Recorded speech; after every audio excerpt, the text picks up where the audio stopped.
Hello नमस्कार प्यारे विद्यार्थियों, आप सभी का इस YouTube चैनल पर स्वागत है। आज अपने कक्षा 10 विषय गणित के अंदर प्रश्नावली 3.2 जो कि प्रतिस्थापन विधि से अपने को समीकरण युग्म को सॉल्व करना है, उसको हल करना है।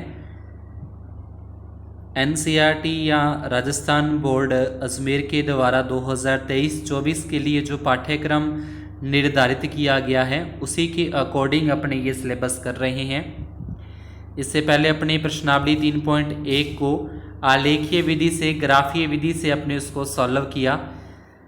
आज अपने इस क्लास के अंदर प्रतिस्थापन विधि से इन सवालों को हल करते हैं। प्रतिस्थापन विधि में एक समीकरण से x या y का मान निकालकर दूसरे समीकरण के अंदर अपने को स्थापित करना होता है, दूसरे समीकरण के अंदर वो मान अपने को रखना होता है, उसी को प्रतिस्थापन विधि है कहा जाता है।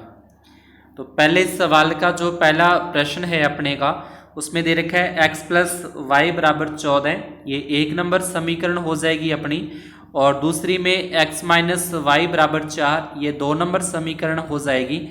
अब इन दोनों समीकरणों में से पहले अपने को जो पहली समीकरण है, अपनी जो फर्स्ट समीकरण है उसको सॉल्व करते हैं, यानी कि समीकरण 1 से एक नंबर समीकरण x प्लस वाई बराबर 14 उसको अपने लिया।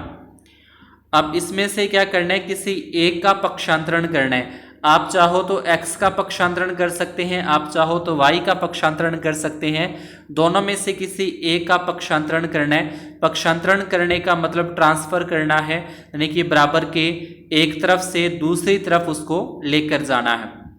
तो ये अपने को अच्छे से पता है कि जब बराबर के एक साइड से दूसरी तरफ किसी एक्स वाई को या संख्या को लेके जाते हैं तो उसका जो चिन्ह है, उसका जो साइन है, उसका जो निशान है वो चेंज होता है।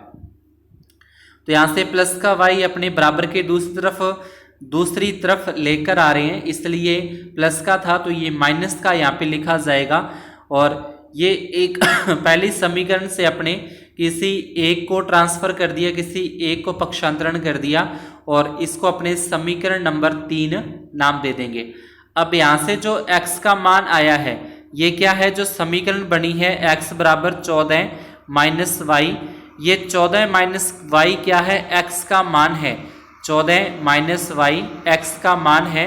ये x का मान जो दूसरी समीकरण अपने पास है, इस दूसरे समीकरण में इस x की जगह पे, ये जो x है, इस x की जगह पे ये जो मान 14 माइनस वाई अपने पास आया है, ये उस x की जगह पे अपने को रख देना है। यानी कि x का मान समीकरण 2 में रखने पर, दोबारा से देखते हैं कि पहले एक नंबर समीकरण को हल करना है, उसमें से किसी एक x या y का पक्षांतरण कर देंगे, ये 3 नंबर समीकरण नाम देंगे। इसमें से जो x का मान अपने पास 14 माइनस वाई आया, ये जो 14 माइनस वाई है, ये दूसरी समीकरण के अंदर अपने को x की जगह पे रख देना है। तो x का मान समीकरण 2 में रखने पर ये अपनी 2 नंबर समीकरण थी जो x माइनस वाई बराबर 4, उसको लिखा। इसके बाद ये जो x का मान अपने पास आया है 14 माइनस वाई, ये इस x की जगह पे अपने 14 माइनस वाई x की जगह पे रख दिया। x को नहीं लिखना, x को नहीं इसमें नहीं लिखेंगे, x की जगह पे जो इसका मान अपने निकाला है वो उस x की जगह पे प्रतिस्थापित कर देंगे, वो उस x की जगह पे रख दिया जाएगा, ट्रांसफर है वो कर दिया जाएगा। उसके बाद बाकी सेम, माइनस का y बराबर में 4 है तो 4 ही रखा। अब यहाँ से क्या होना है कि ये जो प्लस के 14 आप देख रहे हो यहाँ पे, ये प्लस के 14 का अपने क्या कर देंगे, यहाँ से पक्षांतरण कर देंगे, ये माइनस के 14 हो जाएंगे, यानी कि प्लस 14 का ट्रांसफर कर दिया तो ये माइनस के 14, माइनस के y और माइनस के y माइनस के 2y हो जाएंगे, क्योंकि दोनों ही माइनस माइनस के तो जुड़ जाएंगे, माइनस के 2y और बराबर में 4 माइनस 14। 4 में से 14 अगर माइनस किया जाए तो वो माइनस का 10 बचता है, और माइनस 10 आ जाएंगे 4 में से 14 माइनस करने पर। उसके बाद ये जो 2 था वो इस y के गुणा में है, गुणा वाली संख्या इसके आ जाएगी भाग में आ जाएगी, बटे में आ जाएगी। माइनस 10 में माइनस 2 का भाग देंगे तो y का मान आ जाएगा 5। अब यहाँ से जो ये y का मान अपने पास 5 निकला है, ये y का मान 5 वापिस समीकरण 3 में इसको y की जगह पे रख दिया जाएगा। यानी कि ऊपर जो अपने 3 नंबर समीकरण बनाई थी उसमें जो y का मान यहाँ से निकलता है वो उसकी जगह पे रख देंगे। तो ये आ जाएगा x बराबर 14 माइनस y की जगह पे 5 रखा, x बराबर 14 में से 5 माइनस किए तो x का मान आ जाएगा अपने पास 9। तो इस तरीके से x और y के जो मान है, जो उत्तर है वो अपने को निकाल देने हैं। y का मान समीकरण 3 में रखने पर ये 3 नंबर समीकरण में y का मान रखकर अपने x के मान आ जाएंगे। अतः रेखिक समीकरण युग्म का हल x बराबर 9 तथा y बराबर 5 है। इसी प्रकार से सेकंड प्रश्न के अंदर अपने को दे रखा है s माइनस टी बराबर 3, ये अपनी 1 नंबर समीकरण हो जाएगी। दूसरे के अंदर s बटे में 3 प्लस टी बटे में 2 और बराबर में 6, ये अपने को 2 नंबर समीकरण दे रखी है। सबसे पहला जो काम करना है वो समीकरण 1 से हल करना है। सबसे स्टार्टिंग के अंदर ही अपने को जो विधि है उस विधि को इसी तरीके से अपने करना है। पूरा का पूरा जो प्रोसेस है प्रत्येक सवाल में ऐसे ही रहने वाला है। सबसे पहले समीकरण 1 को लेना है। इस 1 नंबर समीकरण के अंदर अपने को दोनों में से किसी एक का पक्षांतरण कर देंगे। तो दोनों में से मतलब s या t दोनों में से किसी एक का पक्षांतरण करें तो ये माइनस टी का किया तो इधर आके ये प्लस का t हो जाएगा। यानी कि बराबर के दूसरी तरफ लेके जाएंगे, उसका ट्रांसफर करेंगे तो उसका जो निशान है वो चेंज हो जाता है। माइनस का y इसलिए माइनस का t है तो ये प्लस का t हो जाएगा। और ये अपनी आ जाएगी समीकरण नंबर 3। पहली समीकरण से बस इतना ही काम करना है कि दोनों में से किसी एक का पक्षांतरण करके किसी एक का ट्रांसफर करके उसको 3 नंबर समीकरण बना देना। उसके बाद समीकरण 2 से यानी कि समीकरण 2 को अपने हल करें। ये भिन्न के रूप में दे रखी है तो भिन्न वाली समीकरण को पहले हल करने के लिए जो बटे में हर है, हर में 3 और 2 है, इन 3 और 2 का एलसीएम लिया जाएगा, इनका लघुत्तम लिया जाएगा। 3 और 2 का इस तरीके से करके अपने लघुत्तम लेंगे तो इसका लघुत्तम लेस है अपने पास आ जाएगा 6 आ जाता है। अब ये 6 लघुत्तम जो आता है उसको इस तरीके से लाइन खींचे, उसके बटे में लिखेंगे 6। अब 3 का पहले 6 में भाग दिया जाएगा। जो सही तरीका है करने का कि पहले 3 का 6 के अंदर भाग देंगे, 2 पे जाएगा, 2 को s से गुना कर दिया, 2s हो गया। फिर इस तरफ 2 का भाग दिया जाएगा 6 के अंदर, 3 पे जाता है, 3 को t से गुना कर देंगे, 3t आ जाएगा और बराबर में ये 6 का 6 अपने यहाँ पे रख देंगे। इसके बाद ये जो बटे में 6 है, ये जो भाग में 6 है, डिवाइड में 6 है, उस 6 का इसके साथ मल्टीप्लाई हो जाएगा, इसके साथ गुना कर देंगे तो ये स्टेप इस तरफ आ जाएगा। 6 को 6 से गुना करने पर 36 होता है, यानी कि 2s प्लस 3t बराबर 36। ये जो सही रूप के अंदर अपनी 2 नंबर समीकरण, जो ये 2 नंबर समीकरण दे रखी थी, इसको जब सही तरीके से हल किया गया तो इसका सही रूप ये अपने पास आता है कि 2s प्लस 3t बराबर 36। अब इसमें s का मान जो अपने ऊपर समीकरण 3 में निकाला है, जो आप यहाँ पे देख रहे हो s बराबर 3 प्लस t, ये s का मान 3 प्लस t इसकी जगह पे रख दिया गया। ये देखिए 2 का 2 रखा, s की जगह पे 3 प्लस t, बाकी जैसा था 3t का 3t और बराबर में 36 आ गया। अब ये जो कोष्टक के बाहर 2 आप देख रहे हो, इस 2 का 3 के साथ गुणा करेंगे, 2 तिये 6, फिर 2 को t के साथ गुणा करेंगे 2t और आगे वाला सेम टू सेम अपने आ जाता है। यानी कि 2 का 3 से गुणा कर दिया 6, फिर 2 को t से गुणा कर दिया 2t और आगे वाला सेम आ जाएगा। अब 2t और 3t इनको जोड़ेंगे, ये दोनों प्लस हो जाएंगे, तो प्लस करने पर ये हो जाते हैं 5। और यहाँ से जो आप ये 6 देख रहे हो, इस 6 का पक्षांतरण करने पर ये हो जाएगा माइनस का 6। 36 में से 6 माइनस करने पर 30 आता है। और ये जो 5 गुणा में है, गुणा वाले जो 5 है वो चले जाएंगे इसके भाग के अंदर, तो 30 में 5 का भाग देने पर t का मान आ जाएगा 6, यानी कि t बराबर अपने पास क्या आ जाता है, 6 आ जाता है। अब ये जो t का मान 6 आया है, ये इस समीकरण के अंदर जो आप यहाँ पे देख रहे हो 3 नंबर समीकरण, इस 3 नंबर समीकरण के अंदर अपने को t का मान रख देना है। यानी कि s बराबर 3 प्लस t का मान हो जाएगा 6, तो 6 में 3 जोड़ने पर आ जाएगा 9, यानी कि s का मान इसमें क्या आ जाता है 9 आ जाता है और t का जो मान है वो 6 आ जाता है। तो इस तरीके से t का मान 6 और उसको अपने समीकरण में रख देंगे तो वहां से s का मान अपने पास 9 आ जाएगा। नेक्स्ट चौथा जो तीसरा प्रश्न है वो अपने आप खुद करके देखना, इसी तरीके से सिंपल सा प्रश्न है वो। चौथे प्रश्न के अंदर अपने को समीकरण को दशमलव के रूप में दे रखा है, तो सबसे पहले इनके दशमलव खत्म करने के लिए या तो ये कर दें कि समीकरण 1 और 2 को 10 के साथ गुना कर दें, यानी कि समीकरण 1 को भी 10 से गुना कर दें और समीकरण 2 को भी 10 के साथ गुना कर दें, तो ये अपने जो दशमलव है वो यहाँ से हट जाएंगे।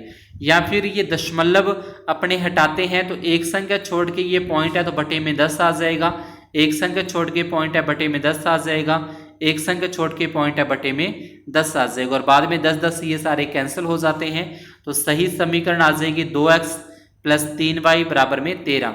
इसको अपने 3 नंबर समीकरण नाम दे देंगे क्योंकि 1 नंबर और 2 नंबर तो ये अपने ऊपर प्रश्न में दे रखी है, तो ये इसको सही करके लिखा तो इसलिए इसको 3 नंबर समीकरण। इसी प्रकार से दूसरी समीकरण अपने को दे रखी है उसको भी सही करके लिखेंगे तो ये आ जाएगा 4x प्लस 5y बराबर 23, ये आ जाएगी अपनी 4 नंबर समीकरण। अब समीकरण 1 और समीकरण 2 अपने किसी काम की नहीं है क्योंकि उसमें दशमलव दिए थे, दशमलव हटाकर अपने सही रूप आ गया समीकरण 3 और समीकरण 4।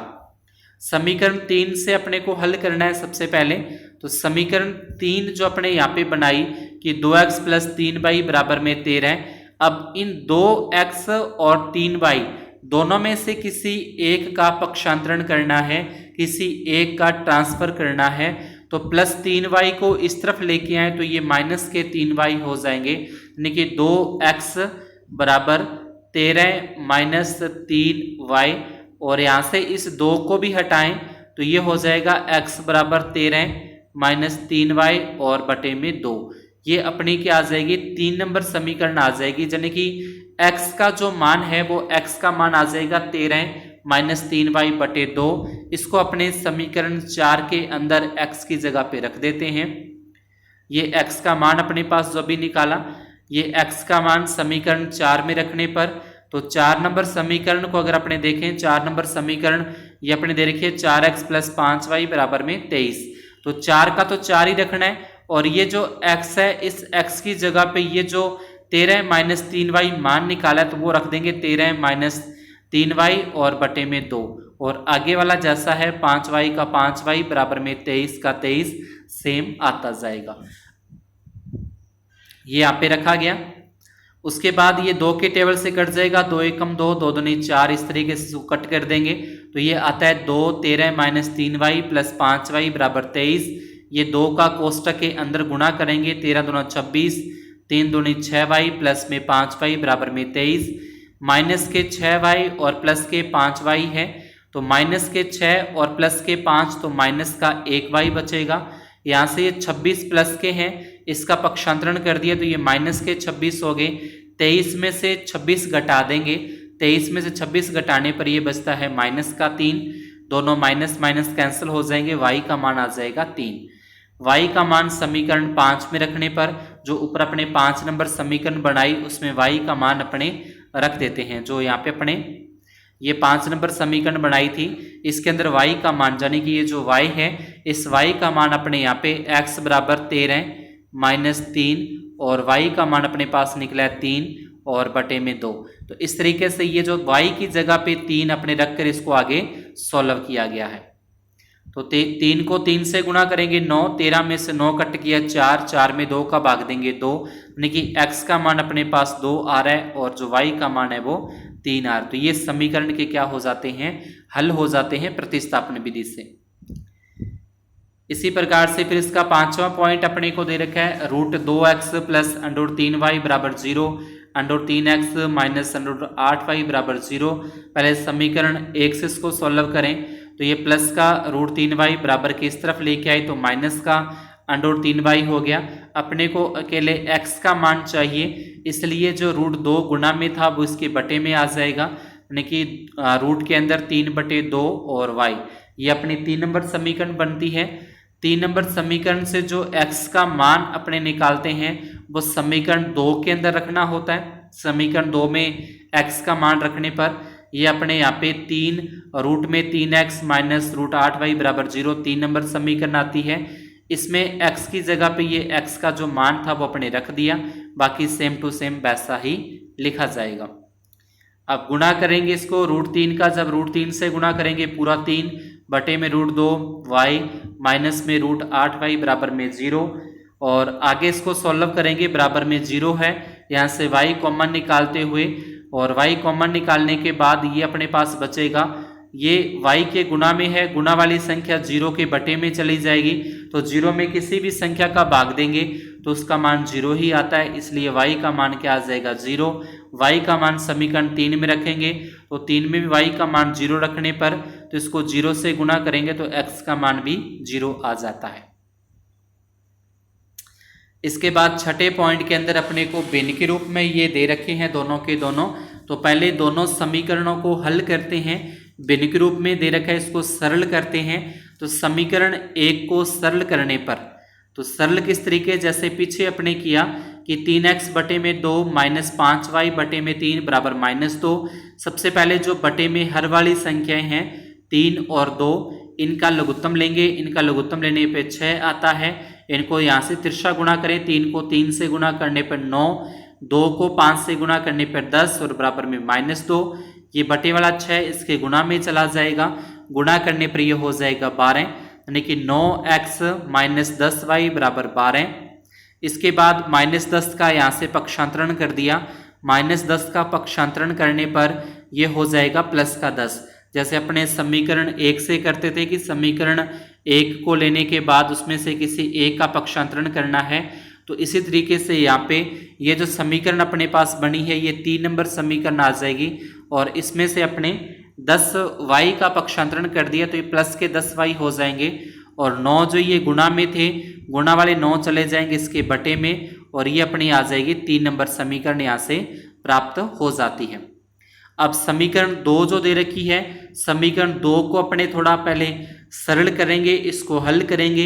हल करने के बाद ये जो आप x दे रखे हो, इस x की जगह पे ये जो x का मान 10y माइनस 12 बटे 9 निकला है, वो उस x की जगह पे अपने को रख देना है। तो सबसे पहले समीकरण 2 को सरल करने पर, तो इसको इस तरीके से दे रखी है, 3 और 2 का लघुत्तम लेंगे 6, इसको तिरछा गुणा करें 2x हो जाएगा, इसको 3y हो जाएगा, और बराबर में 13 बटे 6। ये बटे में 6 दोनों कैंसिल हो जाएंगे, ठीक है। कैंसिल होने के बाद ये 2x प्लस 3y बराबर में 13, ये अपनी आ जाएगी 4 नंबर समीकरण आ जाती है। 2x प्लस 3y बराबर में 13। अब x का जो मान पीछे अभी अपने निकाला था, उस x का मान इस x की जगह पे रख देंगे, यानी कि 2 और x की जगह पे ये इसका पूरा का पूरा जो मान अपने पीछे निकाला था वो रख दिया, 10y माइनस 12 बटे 9 प्लस में 3y के 3y और बराबर में 13। अब 2 का इसके अंदर गुणा करेंगे, 2 को 10 के साथ गुणा करें 20, 2 को 12 से गुणा करें 24, और प्लस में 3y और बराबर में 13, ये जैसे थे वैसे के वैसे ही रहेंगे। अब इसके बटे में 1 लगाया, 3y के बटे में 1, 9 और 1 का लघुत्तम लेंगे 9 आएगा। इसको यहाँ से अगर तिरछा गुणा करें, 1 के साथ गुणा करने पर यह आ जाएगा 20, y माइनस 24 सेम रहेगा, और 9 का इस 3 के साथ गुणा करें, 9 3 27 और बराबर में 13। अब ये जो बटे में 9 आप देख रहे हो, बटे वाली संख्या इसके गुणा में जाएगी। 13 को 9 के साथ गुणा करें तो 13 निमय होते हैं 117, तो बराबर में क्या आ जाएगा 117 आ जाएगा। तो यहाँ पे 1 और 9 का लघुत्तम लेके उसके बाद तिरछा गुणा किया है, और ये जो बटे में 9 था इसका 13 के साथ गुणा हो गया 117। अब 20y और प्लस के 27y, यानी कि 20y और 27y दोनों को जोड़ेंगे तो ये 47 होते हैं, माइनस में 24 बराबर 117, माइनस के 24 का पक्षांतरण कर दिया तो ये प्लस के 24 हो गए, दोनों को प्लस करने पर 141 होते हैं। ये 47 इसके गुणा में थे, गुणा वाली संख्या आ जाएगी इसके भाग के अंदर, यानी कि 141 के अंदर अपने 47 का भाग देते हैं तो वो जा रहा है 3 पे। तो यहाँ से जो y का मान है वो y का मान आ जाता है 3, यानी कि y का मान क्या आ रहा है यहाँ पे 3 आ रहा है। अब ये जो y का मान है वो ऊपर अपने जो समीकरण प्राप्त की थी उस समीकरण के अंदर अपने को y का मान 3 रख देना है। y का मान 3 अपने कहाँ पे रखना है, यहाँ पे जो ये समीकरण प्राप्त हुई है इस समीकरण के अंदर अपने को y का मान 3 रखना है। x का x 10 और y की जगह पे 3 माइनस 12 और बटे में 9। 10 को 3 से गुणा करें, 10 3 30 माइनस 12 बटे में 9। 30 में से 12 यहाँ पे अपने माइनस कर दें तो 10 में से 2 गए 7 और यहाँ पे 2 में से 1 गया 17 बटे 9 अपने पास आ जाता है। तो इसको हल करने के बाद अपने पास ये 30 में से 12 माइनस करेंगे तो 18 बटे 9। 18 में 9 का भाग देने पर 2 आता है, तो समीकरण युग्म के हल हो जाएंगे x बराबर 2 और y बराबर 3। इसके बाद आगे का जो सेकंड प्रश्न है अपना, सेकंड प्रश्न के अंदर अपने को 2 समीकरणें दे रखी हैं और उन दोनों समीकरणों में से x और y के मान निकालने के बाद अपने को ये जो अलग से एक समीकरण और दे रखी है उसके अंदर इस m का मान ज्ञात करना इसको भी वैसे ही है, प्रतिस्थापन विधि से ही अपने करते हैं। तो प्रतिस्थापन विधि में करने के लिए सबसे पहले समीकरण 1 को यहाँ पे लिया, यहाँ से दोनों में से जैसे मैंने आपको बताया कि दोनों में से किसी एक का पक्षांतरण करना है तो ये प्लस का 3y इसका हो जाएगा माइनस का 3y हो जाएगा, क्योंकि 3y का यहाँ पे अपने पक्षांतरण कर रहे हैं। प्लस 3y है तो माइनस का 3y और ये जो 2 गुणा में आप देख रहे हो गुणा वाली संख्या आ जाएगी इसके भाग में और ये हो जाएगी 3 नंबर समीकरण। यानी कि x बराबर 11 माइनस 3y बटे में 2 ये x का मान है। ये x का मान अपने समीकरण 2 में इस x की जगह पे रख देना है। पहले समीकरण 1 से x का मान निकालना है, वो x का मान समीकरण 2 के अंदर अपने को x की जगह पे रख देना है। x का मान समीकरण 2 में रखने पर 2 नंबर जो समीकरण ऊपर दे रखी थी उसके अनुसार उसमें x का जो मान अपने अभी निकाला है वो रख दिया। 2 का 11 से गुणा करना है यहाँ पे, ये 2 से 2 कैंसिल ही हो जाएगा, गुणा करने की आवश्यकता नहीं है, 2 से 2 कैंसिल हो गया तो बाकी बचता है 11 माइनस 3y, ये सेम ही आ जाएंगे। माइनस के 4y बराबर माइनस 24, माइनस के 3y और माइनस के 4y, तो ये माइनस के 3 और माइनस के 4 माइनस के 7, बाकी जैसे था 11 आ गया और माइनस 24 का माइनस 24। यहाँ से प्लस 11 का पक्षांतरण करने पर माइनस के 11 होते हैं, तो माइनस के 24 और माइनस के 11, माइनस के 24 और 11 होते हैं माइनस के 35। ये जो 7 आप गुणा में देख रहे हो ये गुणा वाली संख्या आ जाएगी इसके भाग में। माइनस 35 में माइनस 7 का भाग देंगे तो जो y का मान है वो अपने पास आ जाएगा 5। y का मान 5, ये जो y का मान 5 आया है इसको समीकरण 3 के अंदर अपने रख देते हैं। लेकिन 3 नंबर समीकरण है 11 माइनस 3, y की जगह पे रख दिया 5 और बटे में 2, यानी कि इसके अंदर। और यहाँ से 11 माइनस 5 दिए होते हैं 15 बटे में 2, 11 में से 15 घटा दिए तो माइनस के 4 बटे 2, x बराबर आ जाएगा 4 में 2 का भाग देंगे, माइनस 4 में 2 का भाग देंगे तो x का मान अपने पास माइनस 2 आ जाता है। इस तरीके से इसको अपने सॉल्व कर देंगे, x का मान आ जाएगा माइनस 2। इसके बाद अपने को जो एक अलग से समीकरण दे रखी थी y बराबर mx प्लस 3, इस समीकरण में x व y का मान अपने रख देते हैं। तो y का मान रख दिया 5, क्योंकि y का मान अपने 5 निकाला था। m का जगह पे m लिखा, x की जगह पे माइनस 2 और 3 का ये 3 रख देंगे, यानी कि y और x के जो मान अपने निकाले उनकी जगह पे उसको पुट कर दिया, उनकी जगह पे उसको रख दिया। इसके बाद इनका करते हैं पक्षांतरण, प्लस का 3, प्लस के 3 को अपने दूसरी तरफ लेके जा रहे हैं तो ये माइनस का 3 हो जाएगा। और उसके बाद ये जैसा था m माइनस 2 वैसा ही रहा, 5 में से 3 घटाएंगे 2, ये जो 2 गुणा में आप देख रहे हो माइनस के 2 वो आ जाएंगे इसके बटे में, 2 में माइनस 2 का भाग देंगे तो m का मान आ जाएगा माइनस 1। अतः रैखिक समीकरण के हल जो हैं वो x का मान माइनस के 2, y का मान 5 और m का मान माइनस के 1 है। तो आज की क्लास में अपने इतना ही। प्रश्नावली 3.2 के पहला और दूसरा सवाल अपने हल किया। बाकी का जो बचा हुआ तीसरा प्रश्न है उनके जो बाकी सवाल है उसको अपने करेंगे नेक्स्ट क्लास में। अगर आपको सवाल समझ में आए तो वीडियो को लाइक जरूर करते जाएं। चैनल पर नए हो तो चैनल को सब्सक्राइब करके बेल आइकन को प्रेस कीजिए और ऑल पर उसको सेट कर दीजिए, ताकि जैसे ही नेक्स्ट वीडियो अपलोड होता है उसका नोटिफिकेशन आपको मिलता रहे। अपने सहपाठियों के अंदर, अपने दोस्तों के अंदर वीडियो को शेयर जरूर करें। धन्यवाद, शुभ दिन।